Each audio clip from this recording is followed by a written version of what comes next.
हाय दोस्तों। एक छोटे से शहर में रहते हैं पंडित जी। ना किसी के घर पंडिताई करते हैं, ना तो जन्म से पंडित है। फिर भी लोग उन्हें पंडित जी के नाम से जानते हैं। लेकिन उनका असल नाम तो बृजभूषण है। एक सरकारी ऑफिस में ज़िंदगी भर काम करने के बदले ठीक ठाक पेंशन लेकर रिटायर्ड हुए हैं। घर में एक सिंपल सी वाइफ है, बेटे हैं, बहू हैं, जो बड़ी सी जॉब एक बड़े से शहर में करते हैं। दोस्तों, सवाल ये उठता है कि लोग उन्हें पंडित जी, इवन उनकी पत्नी भी उन्हें पंडित जी क्यों कहती है। इसके पीछे एक कहानी है जो बृजभूषण जी के जीवन में घटी एक सच्ची घटना भी। बात उस दौर की है जब हमारे देश में कंप्यूटर रिवॉल्यूशन शुरू ही हुआ था। तमाम बड़े सरकारी स्कूलों में कंप्यूटर लगाए जा रहे थे। टीचरों को उनको सिखाने के लिए ट्रेनिंग दी जा रही थी, जिसमें बृजभूषण जी हमेशा से पढ़ने और नई चीज़ें सीखने के लिए एक्सपर्ट माने जाते थे। जिसमें रामायण और गीता पंडित जी तो घोल के ही पी गए थे। अक्सर घर और महफिलों में बहुत सुंदर सी रामचरितमानस की चौपाइयाँ और गीता के श्लोकों की बहुत सिंपल और सरल भाषा में एक्सप्लेन करते थे। और जब कंप्यूटर सीखने की बारी आई तो इसमें भी पंडित जी ने बहुत इंटरेस्ट के साथ हिस्सा लिया। बाकी उनके और साथी जो कि बड़े बेमन से और कतराते हुए कंप्यूटर सीखने में हिस्सा लिए। उन्हें ट्रेनिंग देने वाली टीम कहीं बाहर से आई थी, जिसमें 4 नौजवान लड़के थे। इस टीम में एक लड़का था जो बहुत कूल एंड काम नेचर का था, जिसका नाम संदीप था और बड़े अच्छे तरीके से इन्हें सिखाता था और कभी भी बेवकूफ़ी भरे सवालों पे लोगों पे गुस्सा नहीं करता था। बृजभूषण जी को संदीप बहुत ही पसंद था, लेकिन कुछ दिनों से देख रहे थे कि संदीप बहुत शांत सा और डिप्रेशन में रहने लगा था। उसके चेहरे पे हमेशा रहने वाली मुस्कान जैसे कहीं गायब सी हो गई थी। अक्सर बेचारा कहीं खोया सा रहता और एक अजीब सी सैडनेस उसके चेहरे पे रहती। और बृजभूषण जी को बहुत सारा एक्सपीरियंस था और उन्हें पता था कि इस एज में अगर किसी भी लड़के को डिप्रेशन ने एक बार पकड़ लिया तो फिर उसका परिणाम बहुत ही बुरा होता है। और इसीलिए उन्होंने संदीप से बात करने की सोची और एक दिन उन्होंने संदीप को अपने घर डिनर के लिए बुलाया। संदीप आया और खाना खाया और पंडित जी उसे घूमने के लिए वॉक पर निकल गए और बातों ही बातों में उससे उसकी परेशानी का कारण भी पूछा।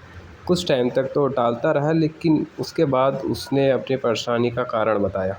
दरअसल संदीप कुछ 5 to 6 ईयर से किसी कॉम्पिटिटिव एग्ज़ाम की तैयारी कर रहा था, जिसमें उसे हर टाइम पे निराशा ही हाथ लगी और लगातार मेहनत के बाद भी उसे तीसरी बार भी फेलियर का ही सामना करना पड़ा, जिसने उसकी हिम्मत पूरी तरीके से ही तोड़ दी थी।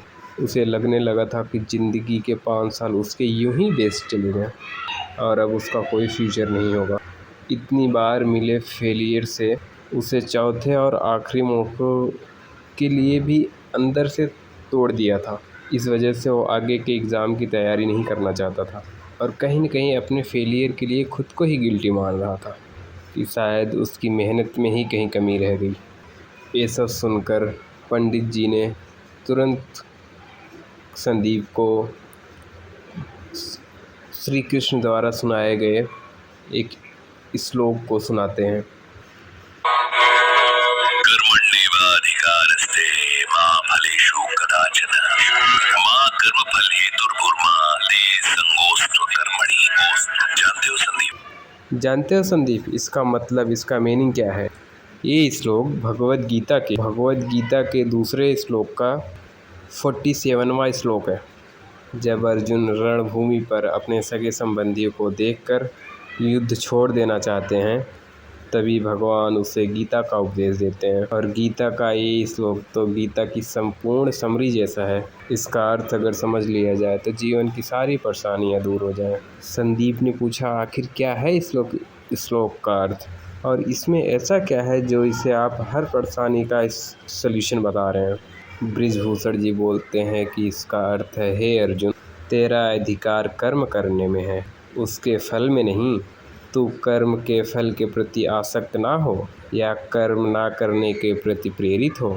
सिंपल वर्ड में कहें तो हम में से हर कोई कुछ उस काम के रिजल्ट के बारे में सोचता है। जैसे बच्चे पढ़ाई करने से पहले फर्स्ट आने की सोचते हैं, इंजीनियर नक्शा बनाने से पहले ही कोई मास्टरपीस बनाने की सोचता है। हाउसवाइफ खाना बनाने से पहले ही सोचती है कि आज उसका परिवार उसकी हाथों का खाना खाकर उसकी बहुत सारी तारीफ़ें करेगा। हर कोई अपने काम के अच्छे से अच्छे फल की उम्मीद करता है, जबकि हमारे हाथ में सिर्फ़ और सिर्फ कर्म है।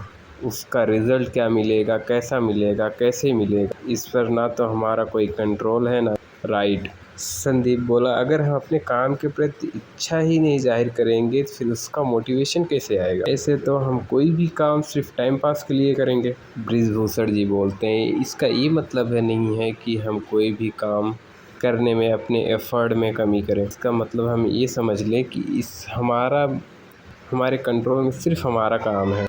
उदाहरण के लिए एक बच्चे का काम पूरे साल भर मेहनत से पढ़ाई करना है, लेकिन परीक्षा का रिज़ल्ट तो और भी कई कारणों पे डिपेंड है, जैसे कई बार कॉपी चेक करने वाले के मूड पर भी। ऐसे में यदि नंबर उस बच्चे के एक्सपेक्टेशन से कम आ जाए तो ऐसे में ना उसे अपनी एबिलिटी पे शक करना है, ना ही आगे मेहनत करने में कोई कोताही करनी है। हमें हर हाल में अपना बेस्ट देना है। उसके बाद क्या होता है ये हमें ईश्वर पे छोड़ देना चाहिए। किसान जब खेत में बीज बोता है और रात रात भर जाग कर जब उसे पानी देता है तो वो अपना काम कर रहा है, लेकिन अगर सूखा पड़ जाए या फिर उसके फसल को कोई बीमारी लग जाए तब किसान को उसको अपने आप की वजह नहीं समझना चाहिए कि ये बात उसके कंट्रोल में नहीं थी। जीवन में बहुत कुछ है जिस पे हमारा कोई बस नहीं है, लेकिन खुद पर और अपने कर्म पर हमारा पूरा बस है, इसीलिए उसमें कमी नहीं रहनी चाहिए। जब हम इस बात को समझ लेंगे तो जीवन में छोटी बड़ी बातों पर अपना हौसला नहीं हारेंगे, खुद पर विश्वास रखेंगे और हमेशा अपना सर्वश्रेष्ठ देने में तत्पर रहेंगे। बृजभूषण जी की बातों का संदीप पे जादू जैसा असर हुआ और उसने मन ही मन ठान लिया कोई एक बार और पूरी मेहनत से अपने एग्ज़ाम को देगा। और इसका परिणाम यह होता है कि संदीप अपने एग्ज़ाम को क्रैक करता है और अच्छे नंबरों से पास होता है। और इसी वजह से संदीप ने बृजभूषण जी को पंडित जी के नाम से पुकारने का या फिर संबोधित करने का निश्चय किया और वो सबको पूरे कंपनी में, पूरे अपने क्लास में उनकी बड़ाई करते हुए दिखा।